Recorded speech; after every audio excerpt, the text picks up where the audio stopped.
Assalamualaikum warahmatullahi wabarakatuh. Saya Alif akan menjelaskan metode teknologi pengurangan NOx dari tungku pembakaran.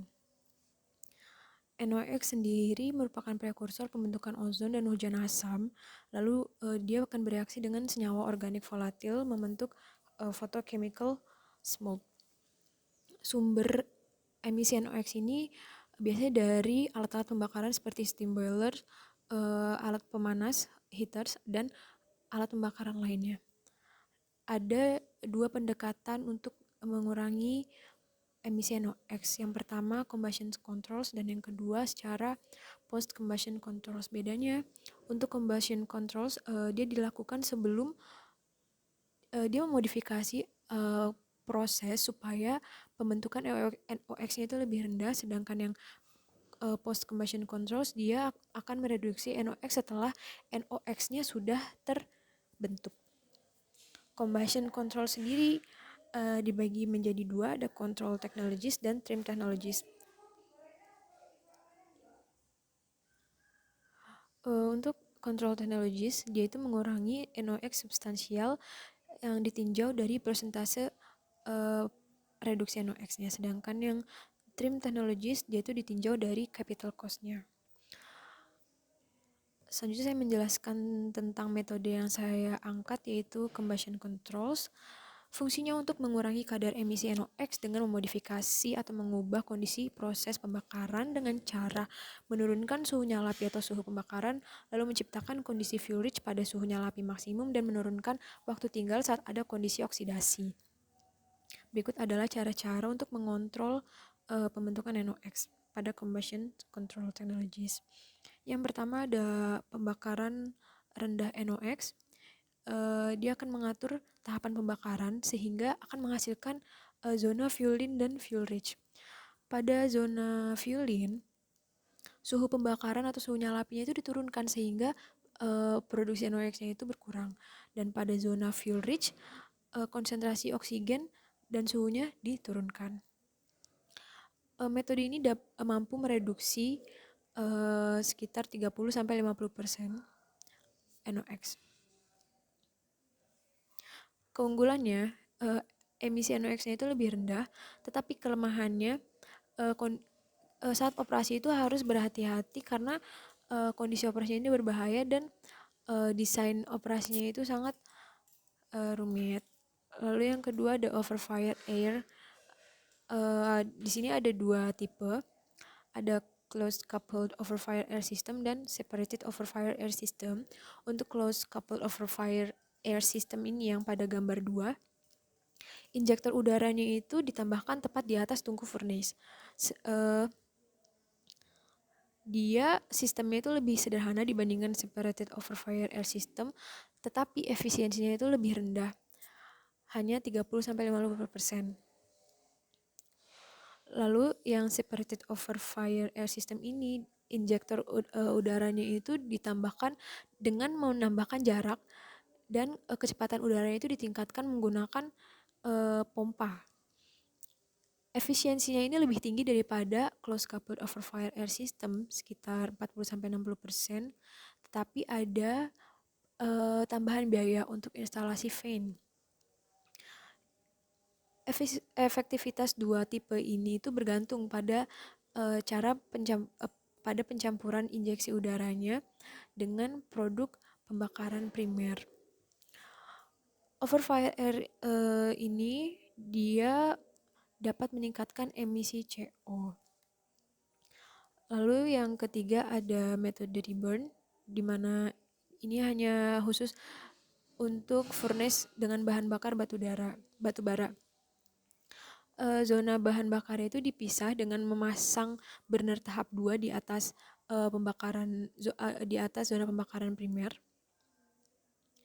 Pada zona reburn, NOx yang terbentuk sebagian direduksi menjadi unsur nitrogen. Jadi NOx-nya itu dirubah menjadi nitrogen. Pembentukan NOx itu dapat ditekan karena konsentrasi O2-nya itu lebih rendah dan suhu pembakarannya itu lebih rendah. Dia dapat Kelebihannya itu dia dapat mengontrol pembentukan karbon monoksida, tetapi ada tambahan biaya instalasi reburn-nya.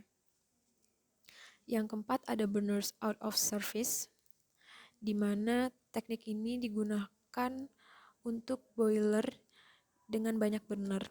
Jadi dia akan melibatkan penghilangan satu atau lebih burner lalu mengurangi suhu pembakaran sehingga akan membatasi pembentukan NOx. Aliran bahan bakarnya itu diisolasi dari burner pada titik tertentu, jadi hanya udara yang masuk melewati burner. Lalu aliran bahan bakarnya dialihkan ke burner yang lain. Konsepnya ini sederhana dan hanya membutuhkan biaya yang rendah. Tetapi efisiensinya itu paling rendah, hanya sekitar 15%, dan emisi karbon monoksidanya itu lebih tinggi daripada metode-metode yang lain. Selanjutnya ada flue gas recirculation, di mana di sini ada dua tipe juga sebenarnya, ada recirculation dan induced recirculation. Teknik ini menggunakan flue gas yang didaur ulang dari stek lalu dicampur dengan udara pembakaran untuk mereduksi kandungan oksigen atau menurunkan kandungan oksigen dan menurunkan suhu pembakarannya. Untuk yang recirculation, gas buang yang di recycle itu mengurangi kandungan O2 dari zona pembakaran. Untuk yang induced recirculation, dia menggunakan fan, yaitu jenisnya forced draft air fan untuk resirkulasi flue gasnya. Selanjutnya ada fuel biasing. Dia furnace-nya itu akan dibagi menjadi dua zona, yaitu zona upper dan zona lower. Di zona upper itu dia beroperasi dengan fuel rich untuk mereduksi pembentukan NOx, sedangkan pada upper zone dia beroperasi dengan fuelin untuk menyelesaikan pembakaran CO. Konsepnya itu sangat sederhana dan butuh biaya yang relatif rendah, tetapi efisiensinya hanya 20%. Dan dia hanya digunakan untuk furnace dengan bahan bakar batu bara saja. Lalu kemudian ada low excess air. Reduksi NOx itu terjadi karena kita akan mengurangi supply excess air dengan tujuan tungku furnace ini dioperasikan pada tingkat excess air terendah sehingga pembakaran itu lebih aman, efisien, dan sempurna.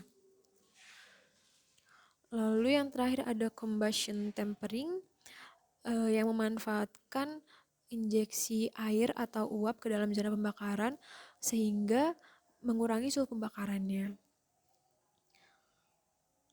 Karena suhu pembakarannya itu rendah, maka produksi emisi NOx-nya itu dapat ditekan hingga 25%. Efisiensinya itu termasuk tinggi di dalam kategori terendah karena yang sebelum-sebelumnya ada yang paling rendah itu 15% dan ini yang paling tinggi yaitu 25%. Tapi metode ini itu meningkatkan emisi CO dan konsumsi bahan bakarnya itu 5% lebih banyak. Karena dia menggantikan panas dari evaporasi air, lalu air yang digunakan itu akan hilang begitu saja tanpa ada recycle dan lain-lainnya. Metode ini biasanya digunakan pada oil fired furnace dan gas fired furnace karena lebih efektif daripada penggunaan bahan bakar lainnya.